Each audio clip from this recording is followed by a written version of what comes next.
여호와께서 사무엘에게 이르시되 내가 이미 사울을 버려 이스라엘 왕이 되지 못하게 하였거늘 내가 그를 위하여 언제까지 슬퍼하겠느냐. 너는 뿔에 기름을 채워 가지고 가라. 내가 너를 베들레헴 사람 이새에게로 보내리니 이는 내가 그의 아들 중에서 한 왕을 보았느니라 하시는지라. 사무엘이 이르되 내가 어찌 갈 수 있으리이까. 사울이 들으면 나를 죽이리이다 하니 여호와께서 이르시되 너는 암송아지를 끌고 가서 말하기를 내가 여호와께 제사를 드리러 왔다 하고 이새를 제사에 청하라. 내가 내게 행할 일을 가르치리니 내가 내게 알게 하는 자에게 나를 위하여 기름을 부을지니라. 사무엘이 여호와의 말씀대로 행하여 베들레헴에 이르매 성읍 장로들이 떨며 그를 영접하여 이르되 평강을 위하여 오시나이까. 이르되 평강을 위함이니라. 내가 여호와께 제사로 왔으니 스스로 성결하게 하고 와서 나와 함께 제사하자 하고 이새와 그의 아들들을 성결하게 하고 제사에 청하니라. 아멘. 우리가 이런 이야기를 해요. 나는 기독교인이라고. 여러분, 종종 그런데 우리 가운데 이런 말이 또 들려집니다. 기복신앙으로 산다고. 여러분, 기독신앙과 기복신앙은 거의 단어가 비슷하지요. 그런데 전혀 달라요. 여러분, 한번 우리의 신앙을 한번 이 자리에서 점검을 해보면 좋겠어요. 그러면 기독신앙은 뭔가? 우주 만물의 중심이 하나님이심을 고백하며 신앙생활하는 게 기독신앙이에요. 그런데 반면에 기복신앙은 우주 만물의 중심이 자기라는 생각 속에 살아가는 거예요. 교회는 나오는 것 같고 노래도 찬양도 하는 것 같은데 아주 기복적인 신앙으로 신앙생활하는 사람도 없지 않아 있어요. 여러분, 그렇다면 여러분의 지금의 신앙의 모습을 돌아볼 때 기독신앙입니까? 기복신앙입니까? 기독신앙은 예수 그리스도로 인하여서 하나님과 사랑의 관계를 맺은, 그래서 인격적으로 하나님을 사랑하며 사는 삶이에요. 하나님께서 나를 지어주시고 나를 사랑해 주셔서 그것을 늘 생각하면서 하나님께 감사하고 하나님의 뜻을 기억하며 사는 신앙생활, 이게 기독신앙이에요. 기복신앙은 자기가 중심이 되다 보니까 잘 돼요? 그럼 지 잘난 맛으로 살아요. 안 돼요? 원망과 불평이 막 쏟아져 나와요. 여러분, 어떤 신앙인지요? 이 시간 서로 한번 인사를 할 때 좀 확신 가지고 서로 인사를 하는 거예요. 당신은 기독신앙인이시군요. 시작. 당신은 기독신앙인이시군요. 기복신앙이라 그러면 안 돼요. 기독신앙인, 그리스도, 기독신앙인이군요. 하나님 중심으로. 왜냐하면 살아계신 하나님 앞에 우리가 지금 예배자로 나왔잖아요. 그리고 하나님 은혜를 구하는 하나님 중심으로 살아가는 우리들은 기독신앙인인 줄로 믿습니다. 오늘 저는 여러분들에게 두 사람을 소개하려고 해요. 너무나 잘 알아요. 다윗과 사울. 오늘 제목은 그냥 크게 신경 안 쓰고 다윗과 사울로 정했어요. 그런데 이 두 사람은 같은 시대, 같은 환경, 같은 기름 부음, 같은 왕의 자리에 서 있었던 사람이에요. 아주 비교가 잘 돼요. 그런데 두 사람의 인생은 너무나 명확하게 갈려요. 어떤 결과를 가져왔는지는 오늘 본문을 통해서도 확인을 할 수가 있어요. 여러분, 왜 이렇게 되었는가? 똑같이 왕의 자리, 똑같이 기름 부음, 똑같이 택함을 받았음에도 불구하고 전혀 다른 인생의 결과를 가져오는 모습을 보게 돼요. 첫 번째, 따라해 보세요. 감사를 잊으면 땡땡땡 뭐가 될까요? 오늘 본문 1절을 보니까 사무엘에게 하나님께서 말을 해요. 내가 이미 사울을 버렸다. 버렸다는 거예요. 그리고 이제 새로운 한 왕을 세우겠다. 이렇게 말씀을 하시면서 오늘 본문이 쭉 이어져 나가요. 사울이 왕이었거든요. 근데 이제 그를 버린다는 거예요. 하나님께서. 뭔 일이 있었지요? 뭔 일이 있었기에 하나님께서 당신이 택한 이를 왕의 자리에서 내려오게 했을까요? 사울이 처음 등장했을 때는 꽤 괜찮은 사람이었어요. 사울이라는 이름의 뜻이 작다는 뜻이거든요. 그런데 이 작다는 의미를 삶에 적용을 해보면 자기는 참 부족하다, 작다 여기며 겸손한 인격을 가진 자를 사울과 같은 사람이라고도 말할 수 있어요. 그 이름 뜻으로 작다. 그 실질적으로 사무엘상 9장을 가보면 사울이 그런 이야기를 해요.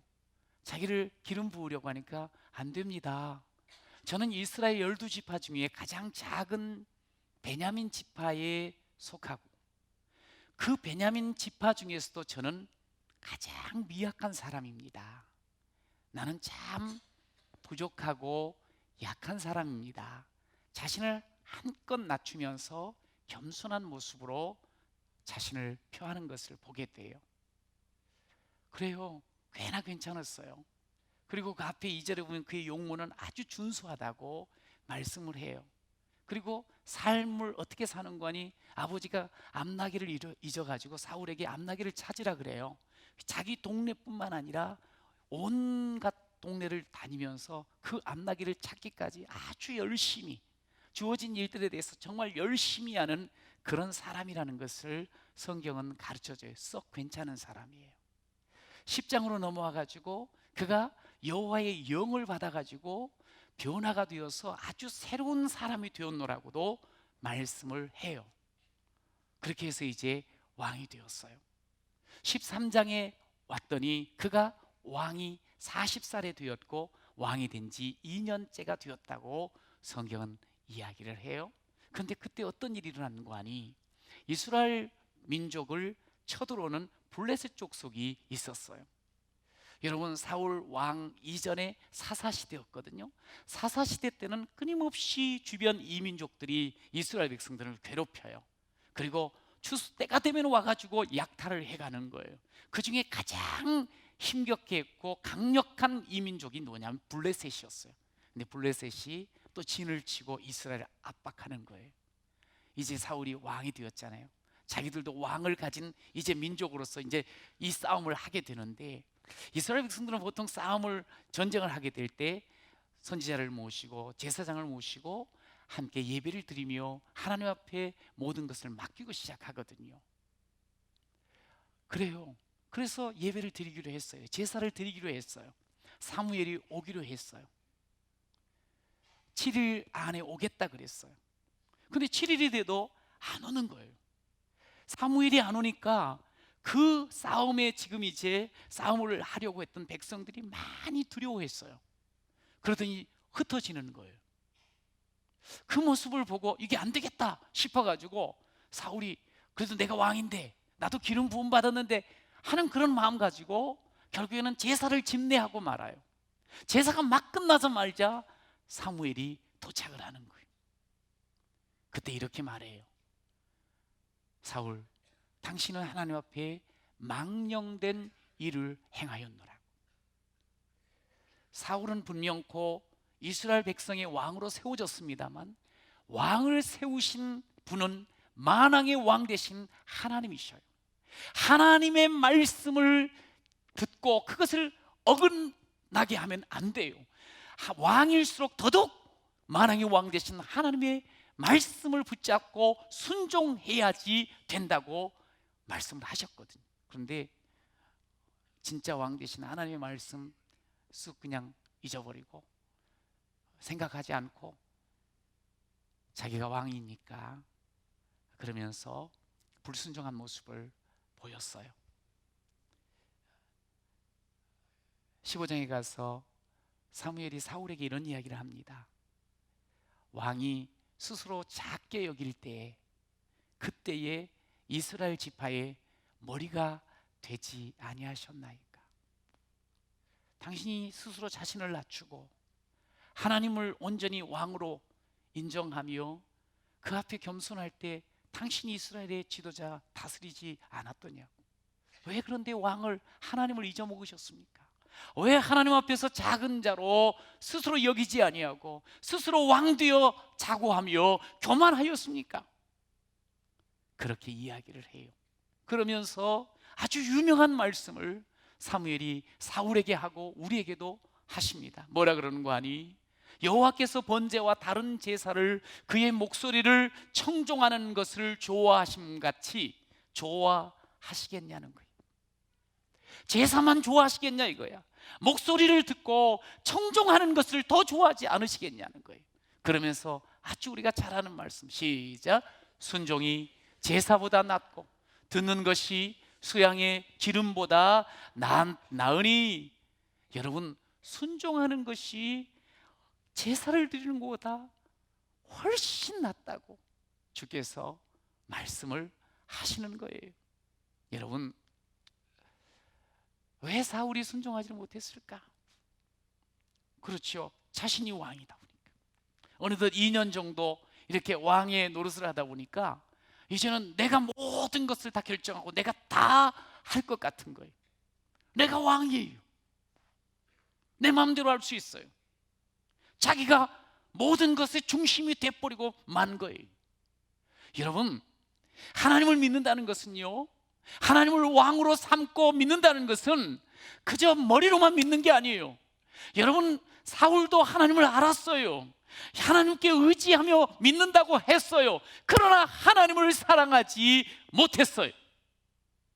믿음은 하나님 사랑하면서 하나님의 말씀에 반응하는 것이 믿음이에요.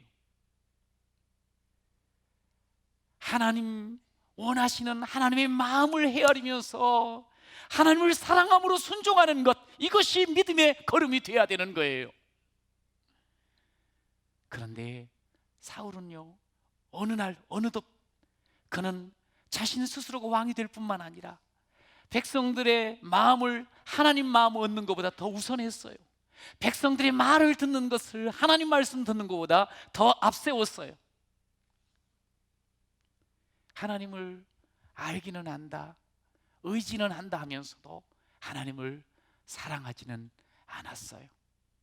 그저 상황에 따라서 하나님보다 자기 생각을 앞세워버린 거예요. 소위 진정한 하나님 중심의 신앙의 모습이 아닌 자기 중심, 그냥 자기 좋을 대로 해버리는 소위 말하는 기복신앙의 모습을 보게 돼요. 그 결과가 오늘 16장 1절 하나님께서 왕의 자리에서 내리는 거예요. 여러분, 가시나무라는 노래 아시죠? 가사가 이런 가사지요. 내 속에 내가 너무도 많아서 당신의 쉴 곳 없네. 내 속엔 헛된 바램들로 당신의 편할 곳 없네. 내 속엔 내가 어쩔 수 없는 어둠, 당신의 쉴 자리를 뺏고, 내 속엔 내가 이길 수 없는 슬픔, 무성한 가시나무 숲 같네. 바람만 불면 그 메마른 가지 서로 부대끼며 울어대고, 쉴 곳을 찾아 지쳐 날아온 어린 새들도 가시에 찔려 날아가고, 바람만 불면 외롭고 또 괴로워 슬픈 노래를 부르던 날이 많았는데, 내 속엔 내가 너무도 많아서 당신의 쉴 곳 없네. 여러분, 내 속에 헛된 바램들, 내 속에 어둠, 이것들이 꽉 차 있는 우리의 모습이 아닌가. 왜 이런 것들이 차 있는 줄 아세요? 하나님의 은혜를 잊어버려서 그래요. 여러분, 이 헛된 바람들로 차고 어둠이 꽉 차버리게 되면 감사가 떠나버리고 말아요. 여러분, 우리가 삶을 살아감에 있어서 절대로 잊으면 안 될 게 있어요. 감사를 잊으면 안 돼요. 감사를 회복하셔야 됩니다. 감사가 사라지면 불평이 어느덧 찾아옵니다. 우리 인생 가운데는 결핍과 고난이 있지요. 그런데 그 모든 일들을 대할 때마다 불평을 하다 보면 불평의 지경이 점점 더 넓어져요. 여러분, 집에서 불평하는 사람 바깥에 나와서 직장에서 불평하기 쉽습니다. 여러분, 그곳에서 불평하던 사람들은 심지어 교회까지 와서도 불평하기가 쉽습니다. 여러분, 불평은 지속적인 은혜를 누리지 못하게 만들어버려요. 여러분, 그러기에 우리는 불평을 멈춰야 돼요. 그리고 감사를 회복하는 여러분이 되시기를 간절히 축원합니다. 우리가 감사를 잊고 살아갈 때가 너무나 많아요. 그냥 있는 것들을 당연하게 여기고 없는 것들만 바라보니까 불평이 나고, 그러다 보니 행복이 빼앗겨버리고 말이에요. 행복이 깃들질 않아요. 하나님께서 우리에게 주신 자리, 하나님께서 주신 귀한 약속들, 이것들을 제대로 누릴 수가 없어요. 불평하면서. 여러분, 그렇게 귀한 자리, 그렇게 하나님께서 기대하시면서 세웠던 그 귀한 왕, 은혜를 놓쳐버려요. 은혜를 놓치다 보니까 끊임없이 자기 생각으로 살아가게 되더라는 거예요. 여러분, 오늘은 이제 7월 첫 주를 맞았어요. 2019년 하반기를 시작하는 주일이에요. 6개월 동안 지나온 삶이 있어요. 한번 우리 잠시 생각했으면 좋겠어요. 2019년을 시작해서 어느덧 6개월이 지났는데 감사한 일들을 한 3가지 정도만 생각을 해보세요. 어떤 감사? 그거 감사하지. 3가지 생각이 잘 안 나나요? 여러분, 감사가 사라지고 기쁨이 없다면 우리의 신앙을 항상 먼저 돌아봐야 돼요. 내 삶이 지금 사업이, 내 직장에서 이거보다 내 신앙을 돌아봐야 돼요. 여러분, 바른 믿음을 가지고 살아가는지, 혹시 내가 내 중심이 되어서 나 중심으로 살고 있지는 않은지, 예수를 믿는다고 하면서 내가 왕이 되어 살고 있지는 않는지.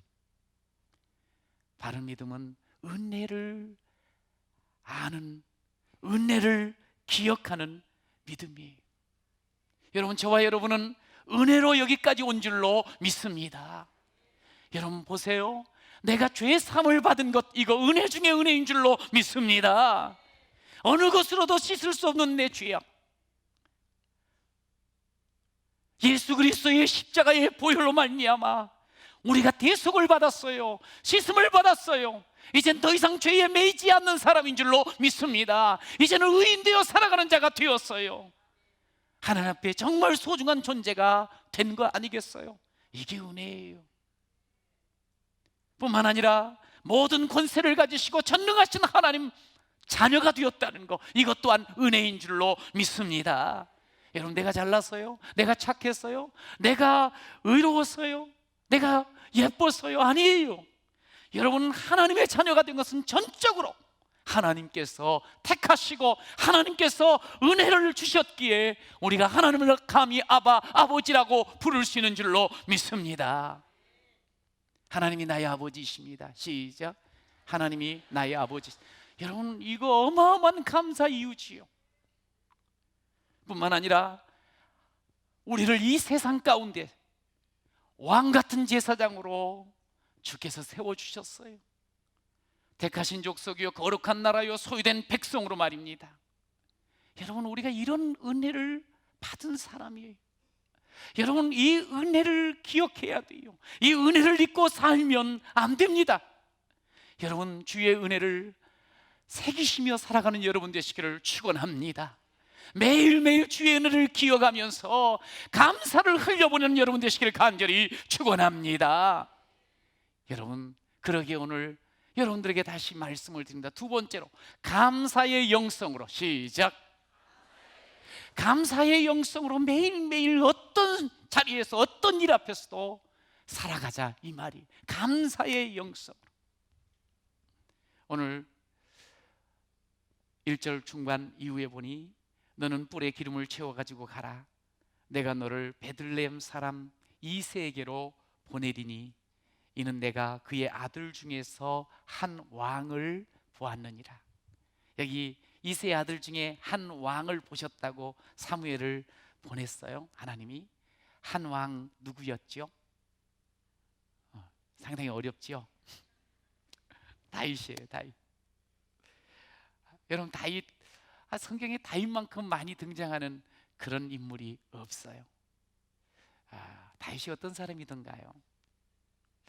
오늘 이제 1절부터 쭉 16장을 보면 결국 이제 다윗이 기름을 부음 받아요.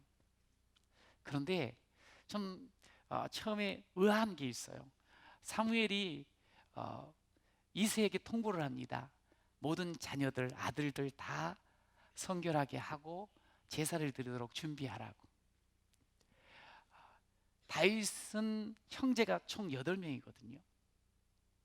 그러면 내가 아버지면, 내가 그 이야기를 받았으면 당연히 8명을 전부 준비를 해야 돼요. 그런데 이 제사의 자리에 한 명이 없어요. 그때 물어봐요. 이게 다냐, 아들이? 그랬더니 막내가 있다는 거예요. 막내가 지금 들녘에서 양을 돌보고 있다고 그래요. 막내가 있다고. 여기 이 막내라는 단어는 이런 의미도 있어요. 별 볼 일 없는, 하찮은, 주목하지 않는, 그냥 이렇게 굳이 그애까지 이 자리에 올 필요가 없다고 생각을 한 거예요. 아버지도. 걔가 절대로 귀한 인물이 될 만할 거라고 생각지를 안 한 거예요. 아는 거예요. 아버지조차도. 그래서 하나님께서 불러요. 그리고 그를 기름 부으세요. 그가 택한 사람이 돼요. 여러분, 너무나 놀랍지 않습니까? 성경은요, 우리에게 이런 모습들을 통해서 뭘 보여주고 싶은 줄 아세요? 다윗이 하나님 앞에 택할 만한 근거는 아버지조차도 아무것도 없다고 생각을 한 거예요. 그런데도 하나님이 택하시는 거예요. 하나님이 절대적인 주권을 가지고 택하여 주신 줄로 믿습니다. 여러분, 우리를 택한 것을 보라는 거예요. 이것이 우리를 택하시고 우리를 구원하시는 예표의 모습이에요. 다윗을 통해서 너희도 그렇지 않냐? 하나님의 이 은혜가 우리 가운데 부어진 줄로 믿습니다. 여러분, 이 은혜는요 변치가 않아요. 한 분 믿음 좋은 여집사님이 말이죠, 그렇게 기도하다가 남편을 드디어 교회로 인도하는 거예요. 그래서 남편이 이제 믿기로 했어. 아니, 믿어. 근데 믿기로 하고 믿으면서도, 교회를 나오면서도 여전히 술고래, 여전히 꼴쳐. 이러니까 이제 걱정이 되는 거예요. 이게 교회는 나오는데 이제 완전히 좀 새 사람이 됐으면 좋겠다. 이러니까 물어보는 거지. 목사님, 우리 남편 지금도 술고래고 또 꼴초인데 그런데도 천국 갈 수 있겠어요? 그랬더니 목사님이 이렇게 대답했대죠. 모르긴 해도 빨리는 갈 겁니다. 가는 거예요. 절대로 못 가진 않아요. 가요. 여러분, 우리 하나님께서 우리에게 구원하신 것은, 이것은 은혜예요. 은혜. 우리가 죄인 되었을 때, 우리가 아주 부끄러운 존재였을 때도 주께서는 우리를 찾아오셔서 택하여 주시고 자녀 삼아 주시고 그러면서 동행하시는 그런 하나님의 은혜를 입은 자가 된 줄로 믿습니다. 자, 그런데요, 제가 여러분들에게 늘 하는 말들이 있어요. 그 중에 하나가 뭐냐면 은혜 위에 은혜의 삶이 되었으면 좋겠다고. 은혜 위에 은혜의 삶이 되었으면 좋겠다. 우리가 은혜 받았어요. 구원 받았어요. 여러분, 그런데 그 위에 기쁨과 행복이 넘치는 은혜를 누리는 여러분이 되시기를 축원합니다. 그런데 기쁨과 행복이 또 넘치는 그 은혜는 어디서부터 나오는지 아세요? 감사하는 것. 여러분, 에베소서 1장에 보면 성부 하나님이 우리를 구원하시기 위하여 창세전에 택해 주시고 성자 예수님께서 우리 딱 이렇게 오셔서 우리를 위해 십자가에 달려 돌아가심으로 속량해 주시고, 지금 다 구원받는 우리의 여정을 지금 이야기하는 거예요. 그 다음에 성령 하나님께서 하나님의 아들됨으로 탁 도장을 찍어 주셨어요. 인쳐 주셨어요. 그래서 우리가 구원받았어. 자, 그런데 그 1장에 거듭거듭 이야기하는, 그렇게 해서 구원받은 우리들이 해야 될 일이 있다는 거예요. 하나님께서 기대하는 게 있다는 거예요. 그건 뭐냐면 1장 6절을 한번 읽어봐요. 시작. 이는 그가 사랑하시는 자 안에서 우리에게 거저 주시는 바 그의 은혜 영광을 찬송하게 하려는 것이라. 그러니까 하나님께 은혜 받은 거예요. 우리가 받은 은혜를 기억하면서 계속 찬송하라는 거예요. 찬송. 내가 나 같은 사람 어떻게 구원을 받을 수 있었을까? 하나님이 해주셨구나. 창세전에 예정하시고 그리스도 예수로 속량하시고 성령으로 인하여서 인쳐주신 나 너무너무 감사하니까, 감사한 사람의 특징은 뭐냐면 기쁘면서 찬송이 끊이지 않는 줄로 믿습니다. 바울의 일생, 아니 다윗의 일생은 성경을 통해서 볼 때 이분이 찬송을 해요. 계속 찬송하는 모습들을 보여줄 때 저는 그런 느낌이 드는 거예요. 이분은 매일매일 걸음걸음 찬송하며 사는 거예요. 왜? 자기 같은 자, 그 양의 우리에 있던 자, 아버지도 기대하지 않았던 나, 그런데 하나님께서 택하여 주시고 하나님께서 이렇게 귀한 자리에 세워주시고, 늘 그것을 기억하니 찬송이 흘러나오지 않을 수가 없었던 거예요. 다윗, 여러분 고난 참 많이 당했어요. 눈앞에 죽음이 딱 기다리고 있는 그런 상황들도 있었어요. 도망자의 삶을 오랫동안 살았어요. 그런데도 그는 끊임없이 찬양해요. 끊임없이 하나님의 은혜를 기억해요. 그러면서 감사로 찬양하는 그런 모습을 우리에게 보여줘요. 여러분, 이게 하나님이 너무 기뻐하시는 모습이에요. 받은 은혜 감사하면서 찬양하는 거예요. 시편 23편 4절에 보니 내가 사망의 음침한 골짜기로 다닐지라도 해를 두려워하지 않을 것은 주께서 나와 함께 하심이라. 할렐루야. 언제든지 주님이 함께 하심에 대한 확신을 가져요. 아니, 그것을 경험하는 거예요. 그러면서 감사하는 거예요. 이런 놀라운 은혜가 내게서 떠나지 않는 것을 알면서 사망의 음침한 골짜기도 찬양하면서 걸어가는 거예요. 여러분, 그래서 우리 하나님께서는 다윗을 보고 내 마음에 맞는 사람이라고 그렇게 말씀을 하시는 거예요. 다윗의 영성은요, 감사의 영성이었어요. 한순간도 주의 은혜를 잊지 않고 감사하며 살았어요. 그래서 그는 늘 바라는 것이 뭐냐면 하나님께 감사하며 하나님을 사랑하며 사는 것이었어요. 여러분, 저는 오늘 이 시간에 여러분들이야말로 진정 이 시대를 지금 살아가면서 감사의 영성이 꼭 회복되기를 간절히 축원합니다. 감사의 영성이 소유돼야 돼요.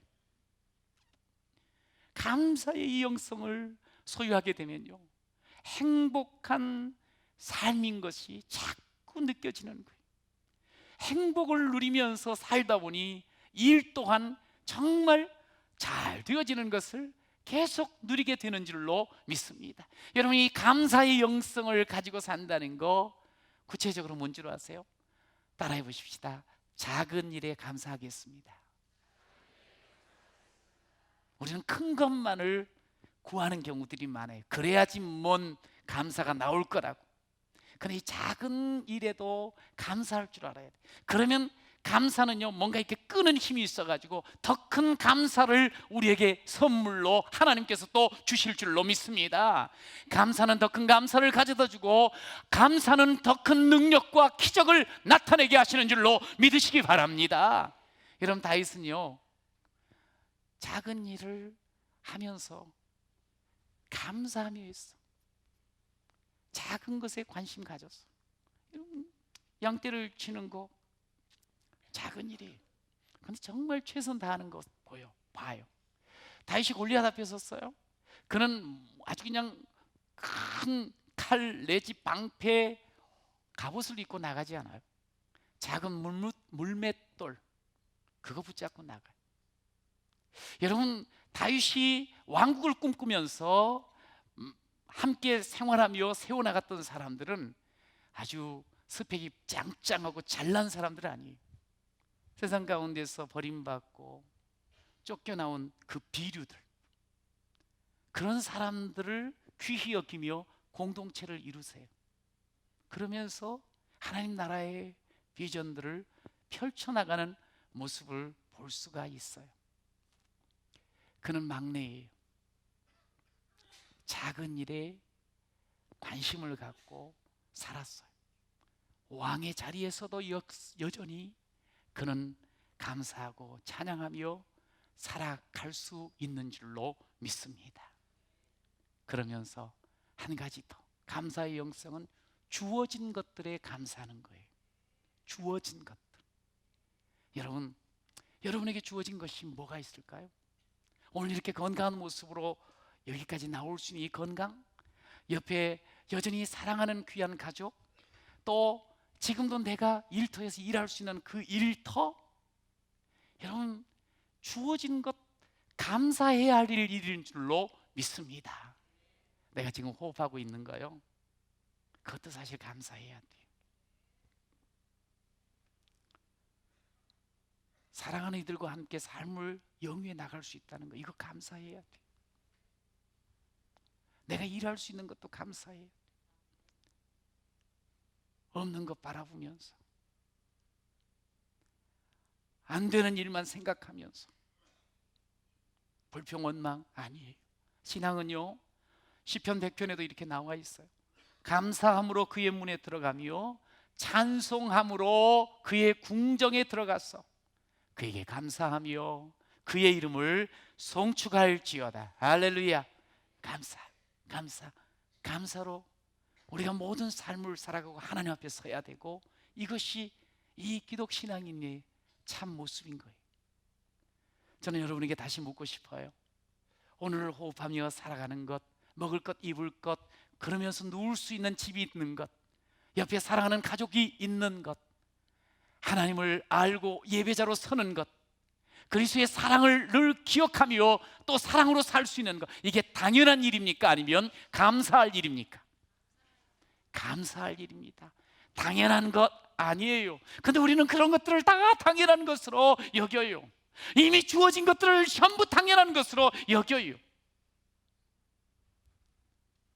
그리고 조금만 부족하면 불평하기 시작해요. 아니요, 그거 멈추셔요. 버리셔요. 그리고 이제 감사로 하나님께서 더 좋은 것으로 채우심을 경험하는 저와 여러분이 되시기를 축복합니다. 우리가 너무나 잘 아는 말씀, 범사에 감사하라. 이것이 그리스도 예수 안에서 너희를 향하신 하나님의 뜻이니라. 같이 시작. 범사에 감사하라. 이것이 그리스도 예수 안에서 너희를 향하신 하나님의 뜻입니다. 여러분, 하나님의 뜻, 하나님의 마음에 맞는 사람 되어야 되지 않겠어요? 이게 감사하며 살아가는 사람이에요. 그래서 이제부터는 감사하며 살도록 그냥 마음 딱 먹으세요. 날 구원하신 것도 감사, 모든 것 주신 거 감사해요. 향기로운 봄철도 감사하지만 이렇게 성화에 무이 뜨겁지만 막 열매들이 맺어갈 것을 생각하며 여름철도 감사하고, 아픔과 기쁨도 감사해 버리세요. 절망 중에 위로 또한 감사하십시오. 응답하신 기도도 감사하고, 혹 거절한 것 있을지라도 감사하십시오. 그러면서 이렇게 계속 노래하는 거예요. 길가에 장미꽃 감사, 장미꽃 가시 감사. 같이요. 따스한 가정 희망 주신 것 감사, 기쁨과 슬픔도 감사, 하늘 평안을 감사, 내일의 희망을 감사, 영원토록 감사해, 영원토록 감사해. 그냥 우리는 감사할 사람입니다. 할렐루야. 감사. 시편 50편에 보니 감사로 제사를 드리는 자가 나를 영화롭게 하나니 그의 행위를 옳게 하는 자에게 내가 하나님의 구원을 보이리라. 감사하며 살면 하나님께서요, 감사의 제사로, 감사의 산 제물로 살아가잖아요. 그러면 하나님의 구원을 보여주신대요. 어떠한 자리에서도. 하나님은 우리를 너무 사랑하세요. 행복하기를 원하세요. 그래서 감사하라고 말씀하셔요. 여러분, 감사함으로 하나님 앞에 서시기를 축복합니다. 하나님 마음에 맞는 사람 다윗, 참 부럽죠? 왕이 된 것이 그렇게 부러운가요? 아니요. 하나님 마음에 맞는 그 귀한 칭찬 받았다는 거 너무 부럽지 않습니까? 사울에게 쫓기고 죽음의 그 위협 가운데서도 감사로 찬양했어요. 이거 우리가 부러워해야 돼. 우리도 억울하고 답답하고 막막하고 힘들고 어려운 상황 만나게 돼요. 그래도 감사하세요. 다윗처럼 이걸 하나님이 원하세요. 아니, 할 수 있어요. 여러분 한번 다시 다짐해 봅시다. 따라해 보세요. 나는 감사합니다. 왜요? 하나님이 나를 구원해 주셨으니까. 어려움이 있지만 감사합니다. 시작. 왜요? 이 고난의 학교를 통해서 나를 더욱더 주님께서 단단히 세워 주실 테니까. 또 나는 염려하지 않고 감사하겠습니다. 시작. 왜요? 우리 하나님께서 모든 것 되시잖아요. 그리고 지켜주시잖아요. 가장 아름다운 삶으로 이끌어 주실 테니까 말이지요. 사역을 하다 보면 힘들지만 감사하겠습니다. 시작. 사역을 하다 보면 힘들지만 감사하겠습니다. 왜요? 하나님께서 나를 충성된 일꾼을 여겨주셨으니까. 잘할 수 있을 걸로 믿고 맡겨주셨으니까. 여러분 감사해야 돼. 감사. 주의 은혜를 늘 기억하면서 다윗처럼 감사하세요. 하나님이 감사하는 자를 통해서 구원의 능력을 보여주세요. 내일서부터 다음 세대를 기억하면서 우리가 특별한 마음으로 기도하는 시간을 한 주간 가져요. 특별 새벽 기도에. 큰일 아니에요. 작은 일이에요. 그리고 이 기도의 시간을 우리에게 하나님이 주셨어요. 주어진 일이에요. 주어진 거, 작은 것부터 한번 힘내서 해보는 거예요. 여러분, 그러면 우리 하나님께서요, 그렇게 감사하면서 기도하는 우리들에게 감사를 채워주실 줄로 믿습니다. 우리가 기도하면서 내 스스로도 이 감사가 회복되어질 뿐만 아니라 우리의 자녀들과 자녀들의 인생 가운데도 감사의 길이 쫙 펼쳐질 줄로 믿습니다. 그래요. 그래서 우리가 감사하면서 한번 한 주간 이 주어진, 그리고 큰일 아니야, 새벽 기도 큰일 아니야, 너무 무섭게 생각하지 마셔. 어머, 세상에 왜 이렇게 힘든 거, 새벽에 못 일어나. 왜요? 다 일어날 수 있어. 5시면 다 일어나. 11시에 자면